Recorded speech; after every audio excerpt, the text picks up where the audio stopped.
Nessa última parte da aula, vamos ver um pouco sobre associação de bipolos. O objetivo da associação de bipolos é determinar um circuito equivalente com menos componentes para facilitar a solução. As duas principais formas de associação são a série e paralelo. Nós dizemos que dois ou mais bipolos estão em série quando eles estão dispostos sequencialmente em um circuito e por elas passa a mesma corrente. Então temos um exemplo aqui de uma série de bipolos, todos eles em série. E na associação em série nós buscamos determinar um elemento equivalente tal que a tensão entre seus terminais seja a mesma da soma das tensões dessa associação quando a mesma corrente percorre essas duas situações. Então a tensão VAB nos terminais desse bipolo equivalente é a soma das tensões e a corrente que percorre ele tem que ser igual à corrente que percorre todos os demais. Nós dizemos que dois ou mais bipolos estão em paralelo se eles estão conectados nos mesmos dois nós. Nesse exemplo aqui nós temos N bipolos e todos eles estão conectados ao nó A e ao nó B. Como consequência, eles apresentarão a mesma tensão. E na associação em paralelo nós buscamos determinar um elemento equivalente tal que a corrente que percorre o bipolo seja igual à soma das correntes de todos esses bipolos quando a tensão é a mesma. Então, nessa situação, a corrente IAB tem que ser a soma das correntes nesses bipolos e a tensão nesses terminais é igual à tensão em todos eles. Vamos agora determinar a resistência equivalente da associação em série de resistores. Então, o objetivo é determinar um resistor que tenha o mesmo comportamento dessa associação. Então, nós queremos que esse resistor obedeça à relação tensão é igual a resistência equivalente vezes corrente. Lembrando que a tensão nesse bipolo equivalente deve ser igual à soma da tensão de todos os resistores associados e a corrente deve ser a mesma. Então, iniciando por essa expressão e substituindo a relação tensão-corrente nos resistores da associação, nós temos que o VAB será o somatório de Rn vezes In.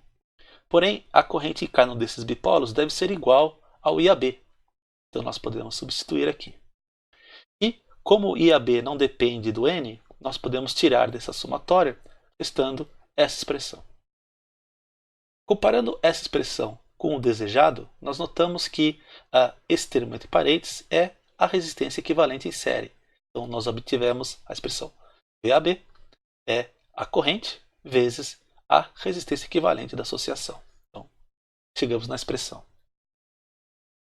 Na associação em paralelo do resistor, nós queremos determinar um resistor equivalente que obedeça à relação corrente é 1 sobre resistência equivalente paralelo vezes a tensão VAB, onde a corrente que passa nesse bipolo equivalente deve ser igual à soma das correntes que percorrem todos os outros resistores e a tensão deve ser a mesma.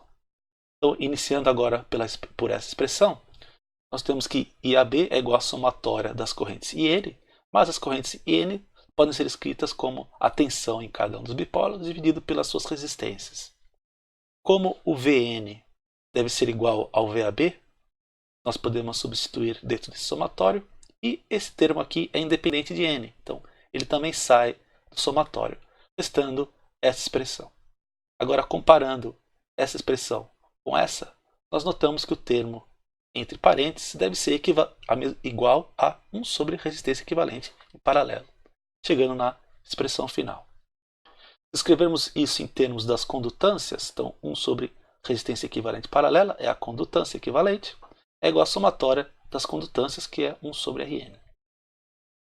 Uma dica aqui, quando estamos lidando com dois resistores apenas em paralelo, então substituindo R1 e R2 nessa expressão aqui, nós chegamos nesse resultado bastante utilizado. Então a resistência equivalente é o produto das duas resistências dividido pela soma.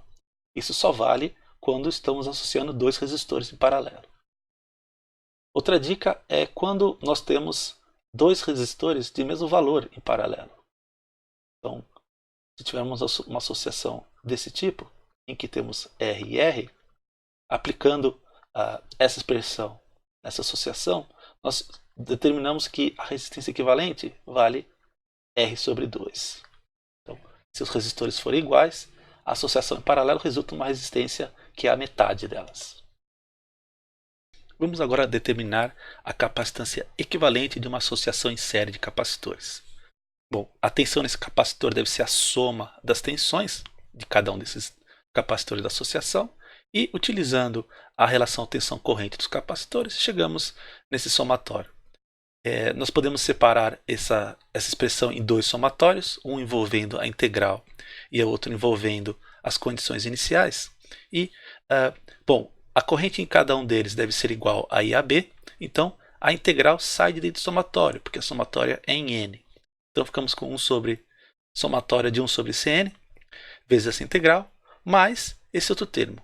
Nós sabemos que a soma das tensões deve ser igual a VAB. Então, a soma das tensões em T0 deve ser igual ao VAB de T0. Então, comparando essa expressão com essa, nós notamos que 1 sobre a capacitância equivalente da associação em série deve ser igual a esse somatório. Na associação em paralelo de capacitores, a corrente nesse capacitor equivalente deve ser igual à soma das correntes nos capacitores, e utilizando a relação tensão-corrente, chegamos em somatório de Cn vezes Vn ponto, derivada temporal da tensão. Como a tensão em todos esses bipólares deve ser iguais, a derivada temporal dele também deve ser igual a VAB ponto.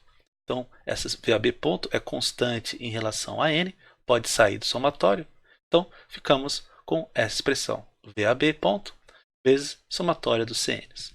Comparando essa expressão com o que nós gostaríamos de obter no capacitor equivalente, nós chegamos à conclusão que a capacitância equivalente em paralelo é a somatória das capacitâncias. Vamos determinar a indutância equivalente de uma associação em série de indutores. Procedendo da mesma forma, a tensão VAB deve ser a soma das tensões em cada um desses bipolos, e, utilizando a relação tensão-corrente dos indutores, chegamos no somatório de L vezes dI dt. A corrente em todos esses bipolos deve ser a mesma, então IN pode ser substituído por IAB, e essa derivada sai de dentro desse somatório, porque o somatório novamente é em N apenas. Então, chegamos na expressão que a derivada temporal da corrente vezes esse somatório é igual à tensão VAB. Comparando a expressão resultante com o nosso desejado, nós chegamos à conclusão que a indutância equivalente em série é dada pela somatória das indutâncias. No caso da associação em paralelo de indutores, a corrente que percorre o elemento equivalente deve ser igual à soma das correntes. Utilizando a relação tensão-corrente do indutor, nós chegamos nesse somatório.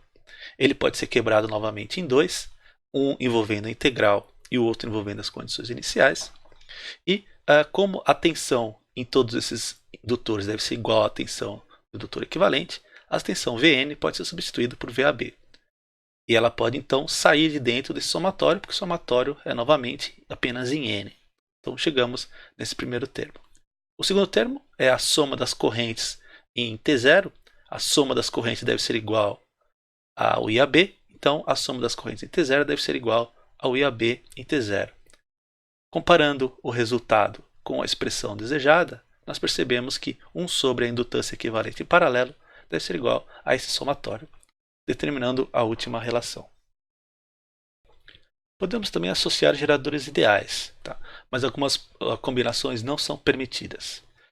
Esse quadro aqui apresenta combinações sempre permitidas, então podemos associar fontes de tensão em série, independente de como estão orientadas os seus terminais positivos e negativos.